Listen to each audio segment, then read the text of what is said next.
G'day guys, and welcome to another Sitdown Sunday session of Parkway Studios. We've got a bit of a different treat for you today. We're actually going to go through and discuss how we make an entire record. We have Rebecca Lee Nye sitting down in Melbourne right now, which is about 4,000 kilometres away from here. And by the modern technology, we're going to Skype a call through to Rebecca. Over the next 10 or 15 minutes, we're going to go through the entire process from when she first made contact with me right up until the point now in 2 days' time she gets to release her first single off this album. So sit back, grab yourself a coffee, and I hope you enjoy how to make a record.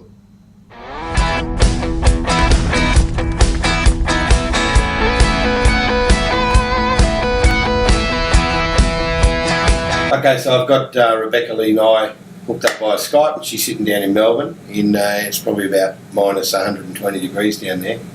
But I'm going to flick over to Becky and see if she's ready to have a talk about the whole adventure we've just been on and her brand new album, which comes out very, very soon, Gypsy Heart. Have I got you online there, Beck? Sure do. How you going, Mick? I'm pretty good, and yourself? Wonderful. And do you know what? It's not too cold today. It's not minus 118. It's probably only minus 100. So, okay, Beck, so what actually originally made you get into this project in the first place, and how did you end up just making the decision to go from Melbourne all the way to Townsville, which is, for the people that don't know, about 4,000 kilometres north, and I'm sure there's great studios sitting right down there in Melbourne. What was the reason behind the decision to come up here to Townsville and record your album up here? You know, firstly, I wanted to find somebody that was going to understand my sound. But initially, my husband has just come back from Townsville and recording his latest project called Stories Through Time.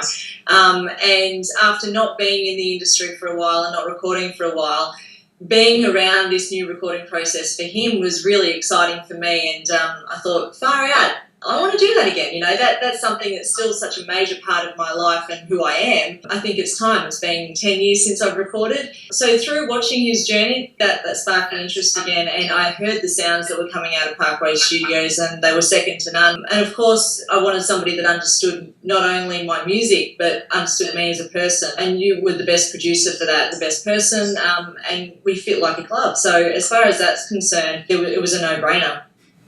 All right, Beck, so tell me about the process it is for a songwriter, because this is a songwriter's album, because you've written every song on this album or had a part in the co-write with every song on this album, and that's a really cool thing to do. Tell me how these songs come about. How did you decide to get all the songs on this album? How did that happen? It was a really quick journey, actually, because from the time that I spoke to you about recording and you said to me, look, just start writing again. I thought, I haven't written for ages, and where do I go from here?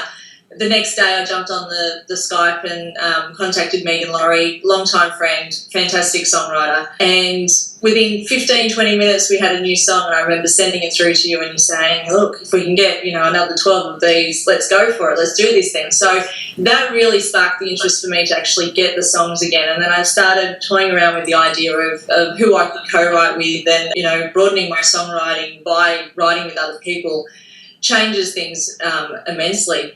So I contacted Peter Sherray on your recommendation, and that was just probably one of the best connections I've ever made with anyone. She got me again as a person, and she actually co-wrote 7 of the songs. So we were writing on a weekly basis, and not one of those Skype sessions did we not come out with a completed song. So we just worked really, really well together. And I also wrote with my husband, Billy Bridge, and I wrote with Megan a couple of times after that as well. So we ended up with 21 songs at the end of our period before we came into the studio, and you and I did the Skype sessions, and we worked out exactly what songs we were going to lay down, and we eliminated, I think we started off with 13 when we came to the studio, and we put down 13 bed tracks, and we just gave one the butt because we thought that was going to work. If I remember correctly, Beck, that very first song that you wrote, the next day, with Megan, a great songwriter, as you already mentioned, that is now going to be the first single off this record, isn't that correct? I know, you've never thought, that song that the first song that you write after not writing for so many years would be the first single that you release off a new album. It's amazing. Can't wait for everyone to hear it. Yeah, it's a very cool song, and before this interview's over, we're actually going to come back and tell everyone here that where they can get that, how this is all about to happen. How exciting is that?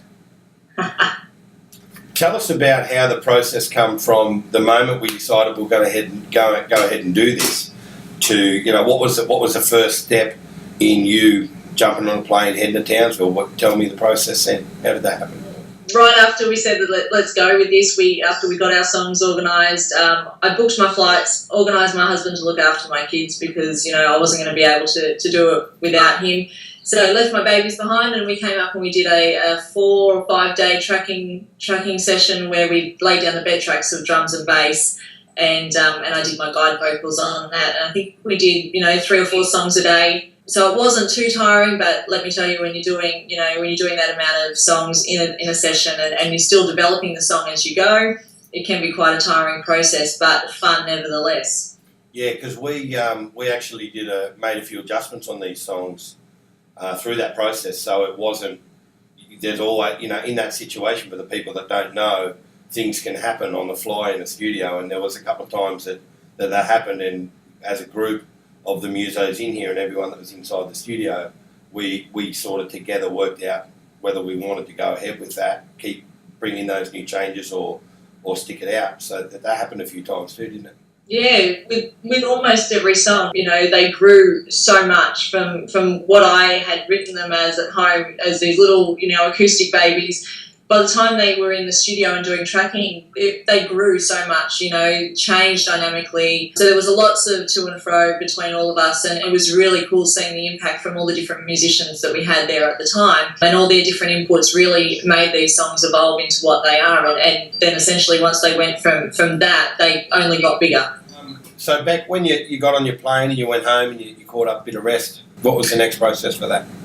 Yeah, so look, I got home, I was knackered, and I obviously had to come back and go into mum life as well. While I was home and getting things organised at my end, you were sending my tracks over to Nashville to our fiddle player, who also played mandolin and cello.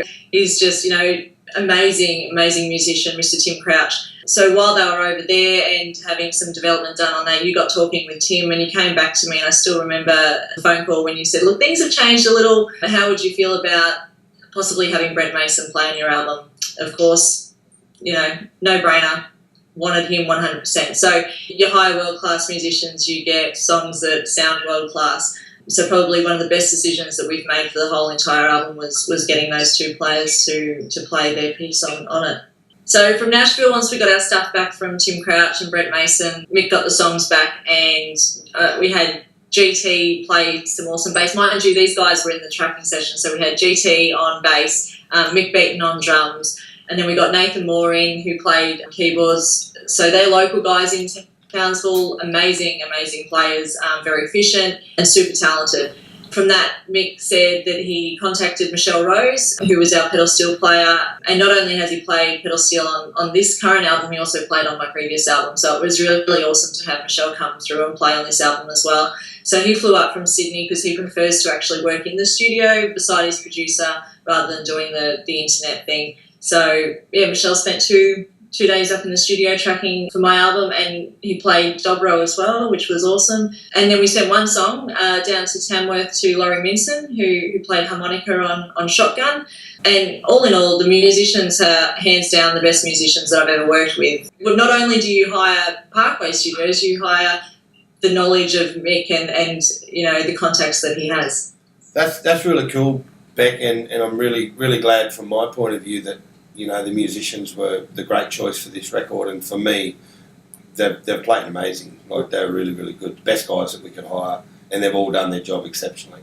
So once all the music was down, what did we do then? It was back on a plane.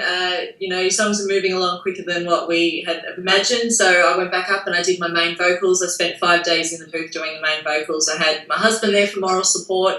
My mum came down and looked after the kids. Yeah, while we were there doing the 5 days of tracking in the heat of Townsville, I was drinking lots and lots of water. Obviously, it's important to be hydrated on a general, daily basis. But when you're a singer and a vocalist and you're doing your main vocals for an album, it's really, really important that you keep the fluids up. We made sure that we gave ourselves 5 days to do the main vocals in, because you need to make sure that you take your time with the main vocals, because it can be exhausting, and we didn't want to rush it. We knew that the main vocals were going to be what was going to be on the album that everyone would hear from that moment on. So we took our time. We didn't have start times, we didn't have finish times. We really listened to my voice and how I was feeling as to whether we kept going or whether we stopped. So having that extra time is perfect. So, you went home after your main vocals, and then, what was the process from then? We wouldn't be too far away from the home stretch booking. No, I was getting closer and closer with every day that passed. Look, I'd spoken to you about how I wanted to have Peter Charay to do the backing vocals along with yourself, and I'm so glad that I did that, because I thought that the blend would be amazing. Really special too that Peter could actually sing the harmonies on the songs that she helped to create with me. So she was awesome for that whole process from start to finish. And then within a few days, stuff coming through where I could listen to the songs as they were taking shape while you were doing countless hours of mixing. I remember numerous mornings sitting in bed listening to a couple of new songs that had just come through. They were coming through at all hours of the day and night. I know you worked extremely hard, and your time that you spend on it shows in the product. All right, so Beck, that's a bit of a run through of the process on recording. What else? Look, once I got home and you were still doing your thing, and I, as an independent, you do everything on your own. You are the publicist, you are the person who rings up to book in your printing and books the photo shoots and books the video shoots and gets the artwork happening. So I spent weeks and weeks after that just organising these little details. I've had 2 photo shoots. I had my artwork created. I flew to Sydney and I did video clips. I've got 2 video clips lined up for the release of the album. I booked radio interviews in advance so that I'm sorted for when the song goes to air and is available for everybody and is released. Speaking of that, it's actually going to be released on Tuesday night. We are doing a live thing on Facebook, an event where you can come along, you can check out the song when it's first available on iTunes. You can see the clip for the very, very first time. No one has seen the clip. So if you'd like to be one of the very first people that gets to see the clip and, here's the song, downloads the song off iTunes, there's a link below. I'm very, very excited. Our hard work has finally paid off. The countless hours, the songwriting, it's all going to be totally worth it, because as of Tuesday, you will hear my songs. Yeah, so look, it's going to be a really exciting night for you on Tuesday, Beck, and I hand on heart actually think that this single is going to do really well for you and hopefully, support the rest of the album, which for me, I may be biased, but I'm pretty certain that a lot of people are going to love this album and what you've done. Songs are terrific, music's terrific. It's actually just sort of worked out a lot better than any of us probably actually imagined. So I'm really excited about Tuesday night. I'm going to be there with you on Tuesday night, Beck, so I really hope some people that are watching this will come in and say g'day, and if you do, please make sure you let us know that you saw this video. And who did the video, Beck, just so people know? You actually got a good video done as well. Not only got a good record done, your videos are pretty decent too. So tell us a little bit about the videos before we go.